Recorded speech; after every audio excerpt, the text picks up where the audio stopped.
Welcome back to Well, That's Interesting, the unusually optimistic edition. What? Yes. What? I guess that's kind of how you describe our vibes. Yeah. Yeah. Yeah. We're always talking about death, but we're so happy about it. I just really did not make a case for us at all. But it's true. Yeah, It's so true. We talk about the most weirdest, morbid shit, but with a smile. Always. Always a smile. Yes. We're fine. I'm fine. Totally fine. Today is episode 101. Yay! Yay! Oh, yay! No, it's just, it's exciting. It's kind of big deal. Episode 101, Creatures in Unexpected Places. My immediate thought is crabs in the butt. It's just immediate thought. Crabs in the butt. It sounds like a song. Yeah. I don't know why. Like if you like pina coladas, getting crabs in your butt. That'll always be in my head now. You're welcome. Yeah. And you're welcome to the flock. Yeah. That's right. For that little number. I'm Jill Chacha, and I am with the crabs in the butt, Marissa Riley. That's me singing about crabs. In the butt. Hey. With finger guns. I saw that. If this is your first time listening, welcome to the flock.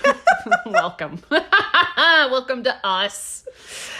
Dr. Riley here comes in cold and learns everything in real time, just like you. It's true. I had absolutely no idea what we're going to talk about today. Still not sure what it is. Yeah. I know what I want it to be, but I have a feeling it's not. No. But I am happy to be here. It's not crabs in the butt, but it is as exciting. It is as exciting. Shocking. I don't think anything could be more exciting than crabs in the butt. But yeah, Jill is up for the challenge. Oh, yeah. Today we have two spectacular stories about survival.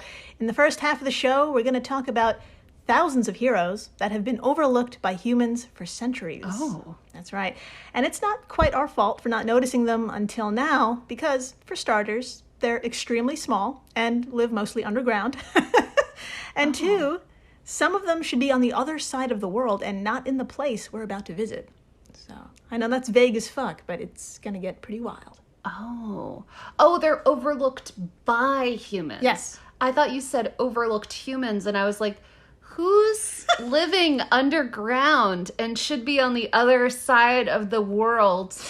Oh, that is confusing. And I was like, sorry. This riddle is like, whoops, very different. Yeah. I was like, are we talking about cave creatures Gnomes again? And fairies? No. Yeah. Well, some hobbits. We are going to be in that part of the world, though. So New not the Zealand? Hobbit, not the Hobbit one, but fairies and such. Okay. Fine. After the break, we're going to talk about a completely different animal. We're going to talk about bison. Amazing. Yeah. And Dr. Marissa, when I say bison, what location pops into your head? America. Yeah. Like North America? That's the only place North America, yeah, like in the world. I mean, at this point, unfortunately. Just kidding. I'm not one of those Americans. Yeah, I would say North America, Canada. Yeah. You think maybe Africa. There's some bison or some water. Oh no, it's water buffalo. Well, like Yosemite, and you think about national parks. And shit. Specifically, yeah, like the middle of the United States. Perfect. That's close? That's generally what we think of, I think. Just right in the middle. Right in the middle, that creamy middle. Yep. Yeah, so put a pin in that, because where some of them are now is going to blow your mind. Oh. Yeah, it's pretty wild. So, shall we begin? Yes, please. All right, well, to do so, pack the thickest coat you have. All right. Yeah, we're heading on over to the rugged wild peaks. I don't know what happened there. The rugged wild peaks of the Scottish Highlands. Hamish! That's right. Are we talking about Hamish today? Hey, in spirit. Okay, I forgot what Hamish is. It's the cow. It's a cow, but it's a special kind of. It's a Highland cow. That's right. DM me if you know what I'm talking about. Yeah. We've had fans reach out about Hamish. We have? Yeah, totally. Oh my God, fans of Hamish. We have. It's been a while. Or was it last week? And I just have that few brain cells working for me right What now. is time? I don't know. I don't know. So we're in the Scottish Highlands. We're right next to Hamish. And you might also want to bring some gardening tools because we're poking through the dirt within a region called the Cairngorms. Cairngorms. Cairngorms. Cairngorms. Now, where is this exactly? And why in God's name are we mucking about the dirt? Yeah. Well, don't worry, I got you. Everyone, picture England, You got it. above which is Scotland. True. That's true.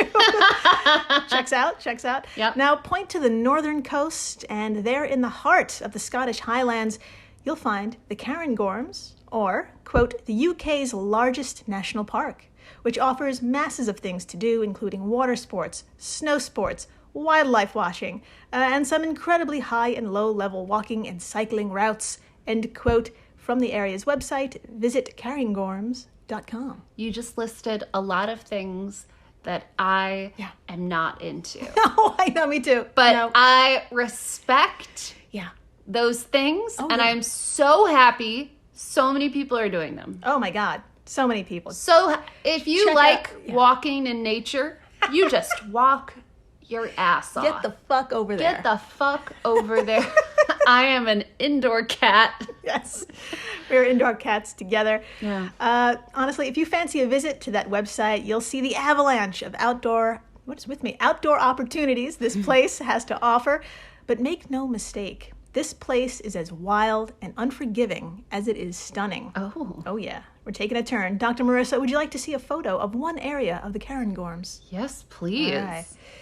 All photos today will be on our social media stuff, so please come on by and behold the beauty that is the Cairngorms. Oh, this is an excellent picture. Yeah. A wizard lives here. It's just like rolling green mountain hills. Yeah. Something between a mountain and a hill. It's like the greenest green. There's this beautiful old bridge. Yeah. Like carriages, knights have walked across this bridge. It's So made many. out of stone. It's got the curve situation going on, and under it is like a brook, Just a bubbling brook. a bubbling brook.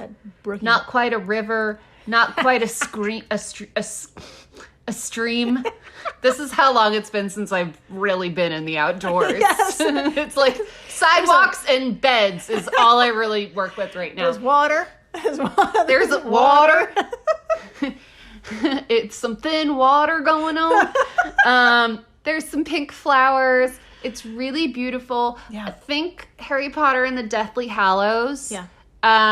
Think Middle Earth. Yeah, totally. Think I can't think of anything Just a else. postcard. An absolute It's picture a perfect. Postcard, Yeah. fairies, Zelda and the Ocarina of Time. Whoa. Nice. You pulled Is that it? Yeah. out of your crab-filled butt. Yeah. I really did. Oh my God. Yeah, this is a photo of a lovely spring day. But what you don't see in this photo, or rather what you can't feel, is the temperature and wind. Oh, yeah. So we are fucking north, my friends. Dr. Marissa, from the wiki, please tell us a little bit more about this magical place. You got it. All right, let's dig right in. Okay.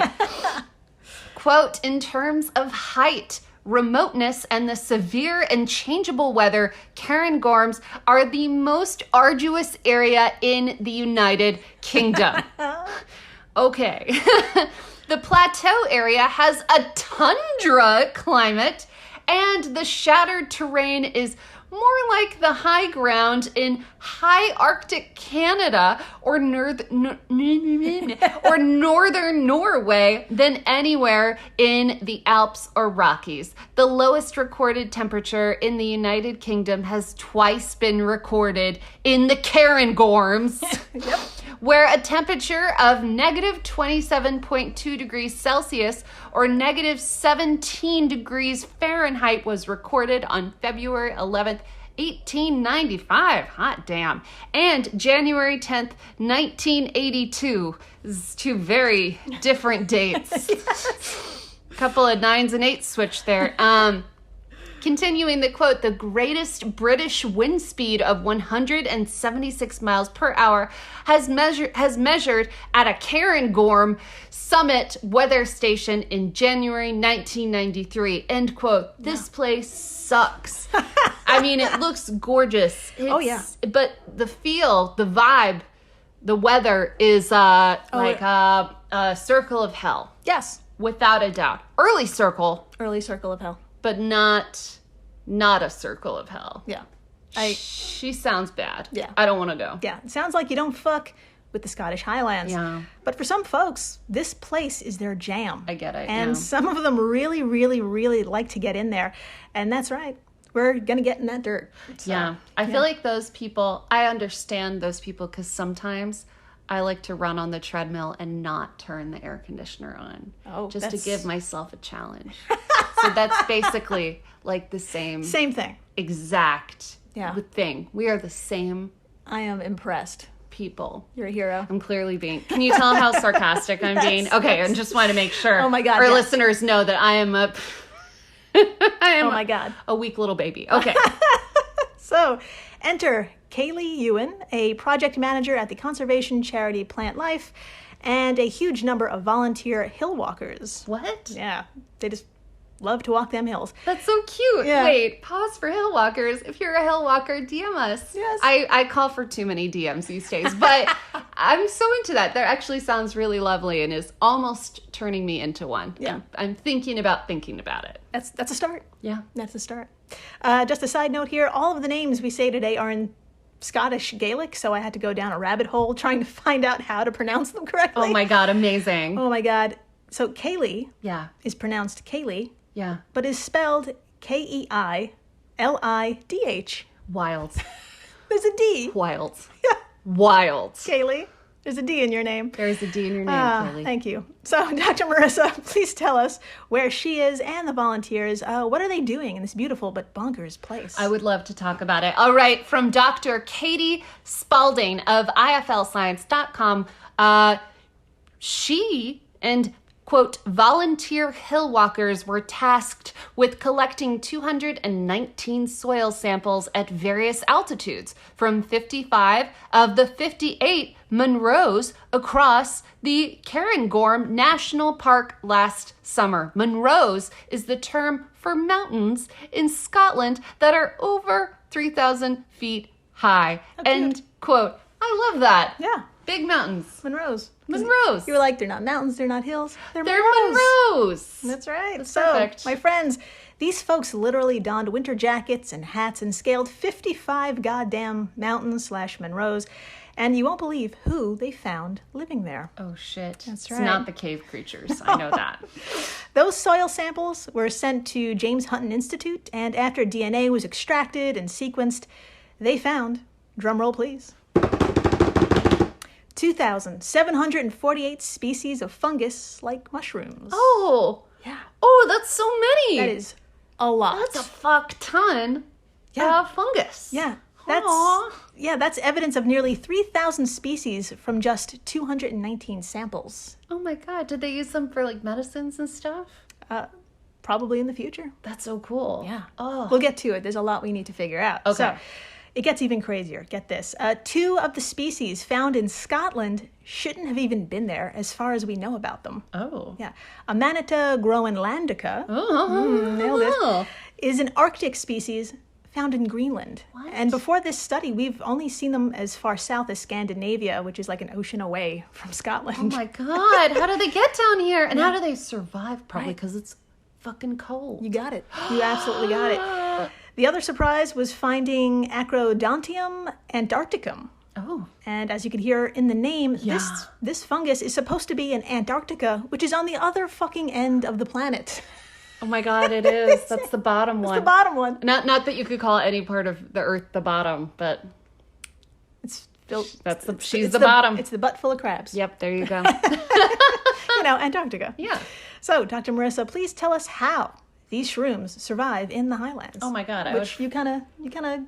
You got it. Okay, from IFLscience.com, quote, that they both ended up in the Cairngorms is a testament to the unique local climate of the park. Thanks to its elevation and distance from the sea, it's an exceptionally cold and snowy part of the UK, even for Scotland, making it perfect for Arctic alpine plants and fungi. End quote. So yeah, she's a surprising little oasis for super cold weather loving fungus You got and it. stuff. Exactly. You perfectly said. Paradise for them. Not for Absolutely. me. No. Definitely not for me. They can have it. But I respect You it. have it. Yes. Please we take all it. need something, and the fungus got this. Amazing. Yeah. So, my friends, that's how bonkers and cold this rugged place is, like we said. Stuff from the Arctic and Antarctic can call it home. But, by the way, there's one last surprise in this teeny sample size. A previously unknown species was discovered,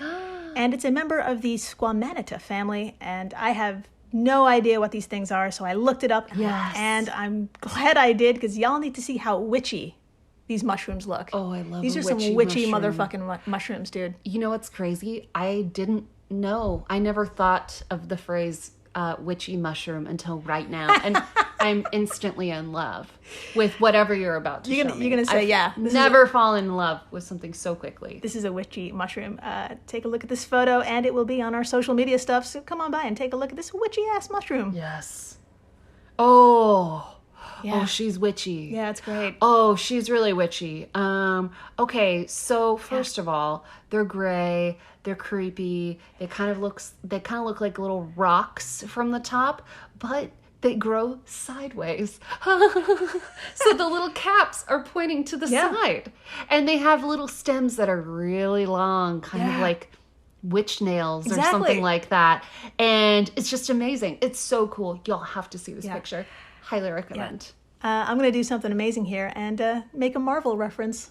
Stop it. Yeah. I'm going to make my own Marvel Marvel reference. Let me see if I can guess. Yeah. Is it Agatha Harkness? Yes. Oh, yes! Right? Her fingers. Her fingers! This is exactly what her fingers look like. Yeah. Because her fingers are black on the tip, and the stem of these is actually kind of like a Violet, smoky, black. smoky. Yeah, it's so crazy. Yeah. An ombre situation is kind of happening here, Ooh. so I fucking love it. It's really incredible. FYI, the family of this species is nicknamed the Strangler. I love it even more. Thanks to its method of survival. It's a parasitic fungus that lives off other fungus, but whatever. Respect. Do what you gotta do. Yeah. It's a hard place to live. Yeah. So, you may also be thinking, why? Why should we even care? There's a seemingly whole other universe in the soil here. Well, Plant Life's Kaylee Ewan, the project manager, said, quote, "There are more living organisms in just 1 teaspoon of soil than there are people on the planet." Oh my god. I know. Oh my god. And soil biodiversity is a hugely important role. And soil biodiversity has a hugely important role to play in the functioning of ecosystems. Andrea Britton, a plant ecologist at the James Hutton Institute, agreed and said it best to IFL. Quote, "Fungi are crucially important to the functioning of our alpine ecosystems. But because they are mostly hidden below ground, and because alpine ecosystems are remote and difficult to access, we know very little about the distribution and diversity of fungi in this iconic habitat." So, quick thought, Yeah. just like when we were describing, and this is like a very basic thought, and I'm probably off on this, but like when we were describing the weather and the temperatures and all of these terrible elements in this area, I was like, that's so crazy that like all of this stuff is going on, but still this grass is so fucking green. Yeah. And everything is thriving in this area. It literally looks like a place where you could walk around in a t-shirt and like lie in the grass. Yeah. And it's all due to all of these fungi. Am I right by connecting those two? Yeah, that's why it's so alive. Thanks, fungi. That's why it's so alive, yeah. So cool. Continuing her quote, "The data from this survey will add significantly to our knowledge of this vital group and can be used to start identifying which habitats and locations are particularly important for conservation of fungal diversity," end quote. Oh, Yeah. I love this. So, as the planet starts to warm up, studies like this can help protect these areas. And as you can tell by the sheer number of surprises, we don't know much about this area or the fungi themselves. Yeah. So let's not lose them before we get to know them. Yeah, they could cure cancer or wrinkles. You never know. Or acne scars. Very important. Or what's a problem? Oh, everything. Yeah. They can cure everything. They could cure war. Yes. Who knows? Who knows? After the break. Yes. We're staying in the UK, but heading to southeast England. Ooh. There's doings afoot to stop climate change in that area, and you'll want to stick around to see which four-legged friend is going to help. Fuck yeah. Oh yeah, stay tuned. Please do. Hello everyone, Stakuyi here. And I'm Gabby. And we are the hosts of History of Everything, a podcast which you can probably guess by the name is, well, it's about everything. Do you want to know why people thought potatoes were evil and would give you syphilis? Are you curious about all the stories of the terrible and stupid ways that people have kicked the bucket over the years? Do you want to hear tales about all of the different badasses of history and the lives that they had brought to life? Well, if so, then look no further. History of Everything is just the right podcast for you. It's available on Spotify, Pandora, and anywhere else that you get your podcast from. Join us for some fun and just see how weird and wacky history can be. We're the All Creatures Podcast. Each week, Angie and I explore and share amazing details about the many animals we share our world with. Plus, Chris and I are both PhD scientists and educators. So we do the deep dives in the scientific research and then come back and share what we learn in a fun and casual way. We also speak with other scientists, animal experts, activists, and many other conservation enthusiasts from all over the planet. So you can find the All Creatures Podcast wherever you get your podcasts. Hey everyone, Jill Chacha here from Well, That's Interesting, and I am absolutely thrilled to tell you about Spotify for podcasters. I use it, I love it, and it all started by downloading the free Spotify for Podcasters app, which has all the tools you need in one place to record and edit your masterpiece of a podcast. Spotify for Podcasters also distributes your show to all major platforms. So when you hit publish, your episodes will stream not only on Spotify, but I'm talking about the Apples, the Googles, Stitcher, Good Pods, the other ones. You get the idea. And you can monetize your podcast with no minimum listenership required. You could also set up monthly subscriptions and record ads just like this one. So what are you waiting for? Download Spotify for Podcasters today and start changing the world. Oh, and please, stay interesting. And we're back. We are so back. We are so back. And Dr. Marissa, when I asked you what location comes to mind when I said bison, you said... America! I don't know where this energy is coming from. Yeah, I think a lot of people think North America. That's where we've seen them roam. Maybe you've seen them in person in national parks or in films or documentaries or whatever. But on the morning of July 18th, in a countryside county called Kent, England, this happened. Okay. Ooh. Dr. Marissa, I would like to play you a little video as provided by The Guardian. Please tell me what you see here. Oh my God, I can't wait. And I'll have some stills from the video as well, so come on by our social media stuffs. But here is what took place. Let's do it. Okay. So the caption is Wild Bison Released into Kent Countryside. I see some folks, they're wearing polos. They're releasing a giant bison from what looks like some sort of container. Yeah. It's got little horns. It's So just huge. It's got a little collar. It's gorgeous. Yeah. And they're just letting it go. Yeah.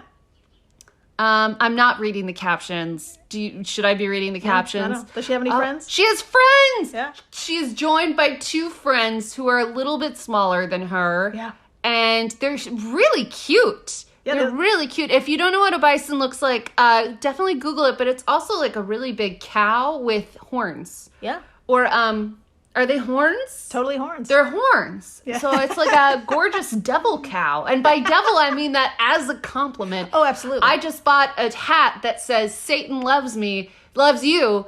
And I don't even like cats. So I just had to talk about myself for a second. You wanted to spread the good word. Always. Yes, Always absolutely. about my good friend. Anyways, but yeah, These bison were gorgeous. Yeah. It looked like they were letting them into the wild. Looked like they were handling it very well. Yeah, they looked right at home. They looked right at home. I'm glad there were a few of them so they would all be able to like trauma bond together. That's right. It's a very cute little group. It's Big incredible. group. Sorry. They were huge. They're big ladies. Yeah, we'll get into it. So, from Damien Carrington and Nicola Davis of The Guardian, on the day before my glorious birthday, quote, 3 gentle giants wandered out of a corral in the Kent countryside to become the first wild bison to roam Britain for thousands of years. Aw, and that End was quote. the day before your birthday. That's right. Oh my July gosh. 18th. They wanted to celebrate. So, this is a big fucking deal, not only for my birthday, but I'm sure you have a lot of questions like what and why now and where the fuck is Kent? Well, my friends, imagine England. You got it. Right? In the lower right-hand corner is London, Yeah. and to the southeast of London is Kent. Fuck yeah. And up until 1,000 years ago, European bison used to call this area home. And I think we can take a swing at why they're not there anymore. Yeah, I could take a few swings at that. I think so, 'cause, too. Yeah. It's the people. Yeah, the people. Right. Yeah. So, although beautiful places like the Scottish Highlands exist, quote, the UK is one of the most nature-depleted countries in the world. Oh. End quote from The Guardian. And some people here are like, you know what, enough is enough. So the question is, why bison? Yeah. Dr. Marissa from The Guardian, tell us what the hell is going on here. I would love to talk about it. Also, when I said, I'm very happy the bison Oh, yeah. are going out to the wild, but I am curious why they chose them. All right. Quote, the aim for the animals, the aim is for the animals, I got this, natural behavior to transform a dense commercial pine forest into a vibrant natural woodland. Their taste for bark will kill some trees and their bulk will open up trails, letting light spill onto the forest floor, while their love of rolling around in dust baths will create more open ground. Same. All very relatable. Yeah. All this should allow new plants, insects, lizards, birds, and bats to thrive. End quote. I think this is exciting, but at the same time, that's a big pressure to I put know. on these bison. I don't know if the bison know that Don't tell them. this forest depends on them Yes. and that they need to eat the bark and roll in the sand baths or whatever. Yeah. No pressure. No pressure. No pressure. So, my friends, these 3 bison who we'll meet in a second are part of the very British named Wilder Blean project. Oh. Led by the Kent Wildlife Trust and the Wildwood Trust.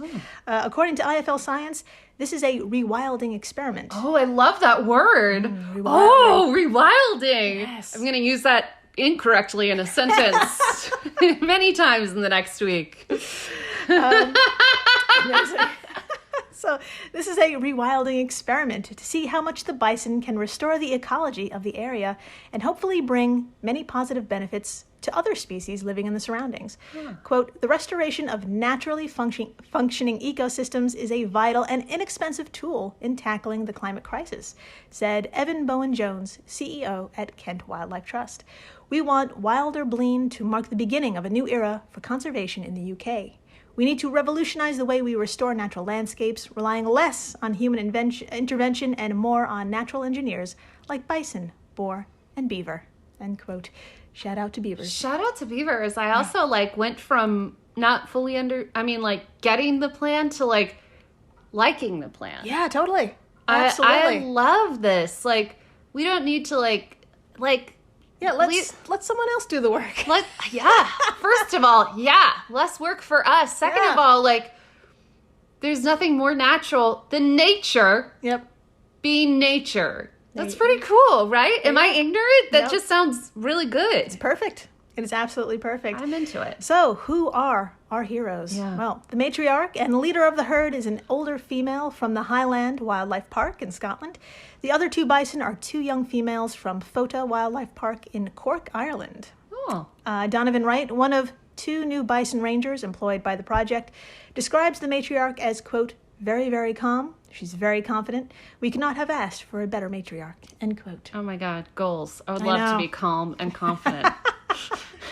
That's wonderful. Good for her. One day. So, about this time, mid-August, they'll be joined by a young bull from Germany. His arrival was delayed, thanks to, you guessed it, import complications related to Brexit. Oh, God damn it. But hopefully he's made it there, and a few of them are hopefully in the process of falling in love. Yeah. Dr. Marissa, how are we checking in on these bison, and what are their digs like? What do we expect them to do also, naturally? Oh my gosh, I'm very curious. Yeah. Okay, from The Guardian, quote, the 3 females were fitted with tracking collars, an approach that will allow the team to plot the animals' movements and glean insights into the plants they interact with. Bison are like giant seed banks. As they move, they collect seeds and they also disperse seeds along the route. In parentheses, poop. Yeah, I added that. Oh, okay. I was like, I love this article. It's just really like telling it like it is. Yeah. I thought that would be helpful. It helped me. Okay, continuing the quote. At first, the females will have a 5-hectare double-fenced area to explore, but this will increase to 50 hectares when the bull arrives. The animals will eventually have access to 200 hectares. You got it. Hectares. The rangers expect the bison to breed, with females producing 1 calf a year, and the Wilderbleen site is licensed for up to 10 animals. In future, they hope to provide bison to other sites in the UK, as well as exchanging animals across Europe. End quote. This sounds like a plan. Sounds like a great fucking plan. Sounds like a great plan. Guys, it's a great plan. It's also kind of like a chill plan. Like, yeah. They're not like forcing them into a cage to breed. They're just like, you know what? Here's a forest. Yeah. Have fun. It sounds more like a fun reality show that we're not watching. Oh, so that's great. life. Yeah, it's life. Oh my God, it's life. It's life, y'all. It's life. They gave them life. All they have to do is eat and poop. Sign me up. God, yes. That sounds great. No, I don't want to live in the woods. Never mind. So, my friends, everything old is new again. And if there's a country that loves old shit, it's the UK. Yeah. Congrats to them for taking this amazing step forward. Yeah. And here's to the bison for reclaiming what's theirs. Fuck yeah. Go get them. Go get them, ladies. That's right. Go get them. Go get that bark. And that... Roll around. Roll around. Roll around in your filth. It's great. Yeah, chill out. Enjoy... That's right. I don't know what else. Your hectares. Your hectares. And thank you for listening, rating, subscribing, telling your friends about the stuff that grows underground in Scotland. You know, give them a half-assed story. Yeah. Make it scary. Yeah. Enjoy. Tell them to enjoy. Yeah, and tell them you heard it here. And please, stay interesting. Please do.